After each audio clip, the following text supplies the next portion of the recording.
Continuamos con el economista José González, hacemos un contacto con Perú vía Zoom.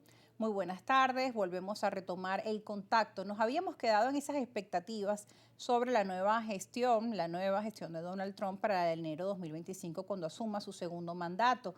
Hablábamos sobre esas dos visiones que están sobre la mesa o dos vías que tiene el gobierno de Estados Unidos respecto a sus políticas hacia Venezuela, unas políticas pragmáticas dependiendo de cómo se encuentra el mercado energético mundial. Donald Trump también tiene que responder y tomar acción en referencia a conflictos, a guerras que están en el mundo y que él ha dicho o prometía en campaña que él iba a llevar la paz al conflicto en Oriente Medio y también a la guerra entre Rusia y Ucrania que en estos momentos presenta una importante escalada. Si esto llega a su fin, estos conflictos son mundiales, podría quizá cambiar ese panorama energético, pero si se agudizan esos problemas, ¿qué tanto depende Estados Unidos de Venezuela para afianzar o no esas o aliviar esas sanciones energéticas hacia nuestro país? Hay que tomar en cuenta que los mercados energéticos, las proyecciones del Departamento de Energía y las distintas instancias que tienen que ver con el tema energético, no solo piensan en el corto plazo, sino en el largo plazo. ¿Sí? Hoy día consumimos en el mundo 102 millones de barriles, 101 y medio, 102 y medio millones de barriles diarios, y las perspectivas dependiendo con quién se habla. Hay una discusión intensa entre la Agencia Internacional de Energía que asume que el consumo de petróleo va a empezar a reducirse en el mediano plazo, en los próximos años, y la OPEP que sostiene que no, y tercian en esa discusión distintos organismos, corporaciones privadas, ONGs, bancos de inversión, pero la perspectiva es que la demanda podría subir hasta 110 millones e incluso 130 millones en las próximas décadas, hacia el 2050, a partir del momento en el cual la demanda empezaría a reducirse por la transición energética. Y Claro. el tema es cuánto, hoy día el mercado está en balance entre la oferta y la demanda, pero ¿qué va a suceder en estos 26 años que restan de aquí al 2050? Rusia produce 9.6 millones de barriles. De esos 6 millones de barriles iban a Occidente, ya no van a Occidente después de la invasión en Ucrania, se van a China y a la India fundamentalmente. Arabia Saudita produce 9.2. Se comprometieron con Biden luego de la invasión a Ucrania a producir 13 que nunca han producido. Arabia Saudita nunca ha producido más de 12 millones de barriles en su mejor momento y brevemente, y produce menos que Rusia. Irán puede llegar a producir 3 o 4, produce menos que eso, el conflicto es muy intenso, Irán no es parte de la ecuación. Los Estados Unidos hoy es el mayor productor de petróleo en el mundo. 13 millones de barriles diarios, consumimos 20. 6 millones de esos barriles vienen de la faja pérmica. Y hay una discusión geológica no totalmente definida, que están sucediendo dos cosas en la faja pérmica. El crudo se está volviendo cada vez más y más ligero y es cada vez más difícil de refinar, a menos que se mezcle con crudos pesados, Sí. y que podría secarse en 10 años. ¿Sí? Si la faja pérmica se seca o si necesita una mezcla, el crudo pesado puede venir de las arenas del Canadá, que también es de fracking y es caro, y el Ujú. transporte es complejo Y es porque un no país hay vecino. pero no hay oleoductos que lleguen, casi la mitad de las refinerías norteamericanas están en Texas, en el Golfo de México. ¿Sí? Y bajar ese petróleo hasta el Golfo de México es caro. Claro. ¿Dónde están las reservas de crudo pesado, extrapesado más importantes del mundo? En Venezuela. Y entre Caracas, Maiquetía, José Ujú. y el Golfo hay una distancia corta con tanqueros. Es decir, y si la faja pérmica se secase en 10 años o más, ¿de dónde va a provenir ese crudo que Occidente requiere? Y la clave es Occidente. Hay 1,5 millones de barriles en Guyana, en Vaca Muerta, que también es frágil, en Argentina pueden haber 2.4. Venezuela produce 900 y pico mil hoy día, llegó a producir 3.300.000. Geológicamente puede producir entre 5 y 6 en 10 años, ¿sí? Es un proceso largo. Sí.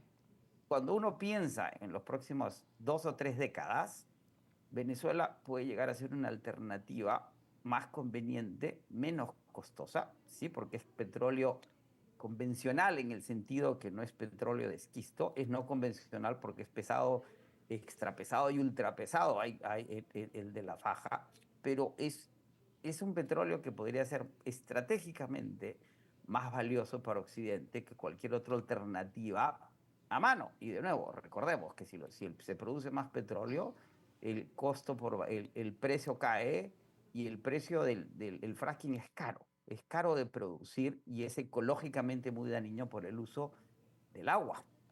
Por lo Ahora, tanto, claro. Venezuela sigue siendo una pieza estratégicamente importante, de nuevo, para Occidente. Y esa discusión que señalaba el Washington Post Sí. es que reimponer sanciones podría implicar que la estrategia y los recursos energéticos venezolanos estratégicamente terminen bajo control chino, iraní, ruso, que no necesariamente es el interés de los Estados Unidos y de Europa.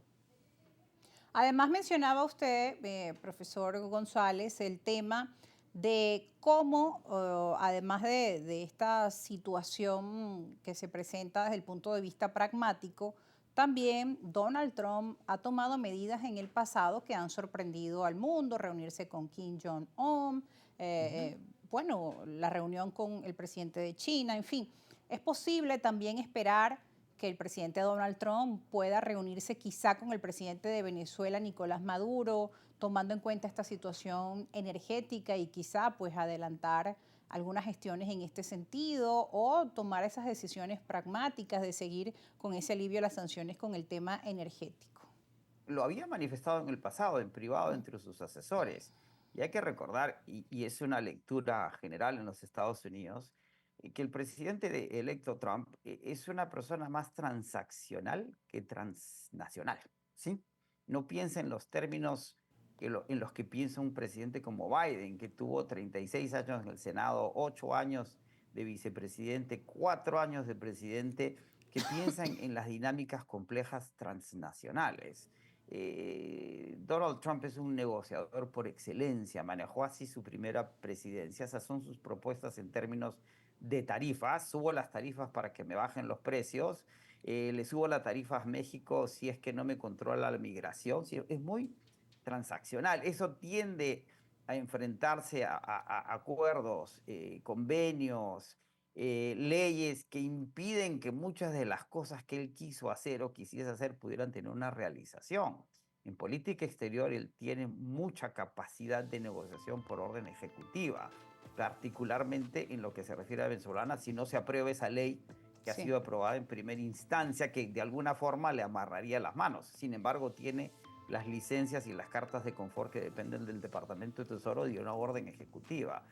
eh, Nadie niega la posibilidad de que hubiera una aproximación a Caracas y una negociación, porque además está el antecedente de las sanciones del 2017 en adelante, el reconocimiento de la administración Trump de una administración paralela en Caracas, que él ha expresado entre sus asesores fue Un una error. decisión que tomó exacta, por mala información de sus asesores. Y quien tomó esa decisión o quien asesoró al presidente a tomar esa decisión ya están fuera de la nueva administración, han pasado a la oposición de la administración Trump Sí. dentro del Partido Republicano y no están siendo considerados para ningún cargo de relevancia. Hay algunos nuevos miembros del gabinete, como el propuesto secretario de Estado y el propuesto asesor de Seguridad Nacional, que han sido críticos con el gobierno en Caracas y sin embargo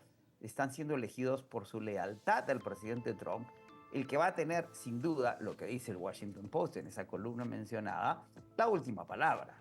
Claro. Y no sorprendería que cualquier propuesta, decisión que tome la decisión Biden, salvo que se apruebe esa ley, que sí le representaría una dificultad. Hay que recordar que en su último día en la Casa Blanca, Donald Trump aprobó una ley acerca de Cuba que le amarró las manos a la administración Biden, que había anunciado, pretendido, trascendido a reaproximarse a La Habana en la medida que fue el presidente Biden como vicepresidente de Obama el que generó la aproximación a Cuba en ese momento. De no aprobarse la ley, el grado de lateralidad que tendría el presidente Trump para tomar cualquier decisión que considere como conveniente es su decisión, más aún tomando en cuenta la personalidad del presidente electo. Así es, tenemos que ir nuevamente a una pausa. El economista José González nos continuará acompañando al regreso porque también es importante conocer, en el peor de los casos para Venezuela, entendiendo o tomando la previsión de un panorama que sea desalentador para la administración del presidente Nicolás Maduro respecto al tema de las sanciones. ¿Cómo puede sortear Venezuela un nuevo paquete o un endurecimiento de sanciones? Porque hay países que están sancionados, pero hemos visto cómo además los salarios de estos países superan con creces al salario que hoy tienen los venezolanos, uno de los peores salarios del mundo y el peor de América Latina. Pausa y ya regresamos.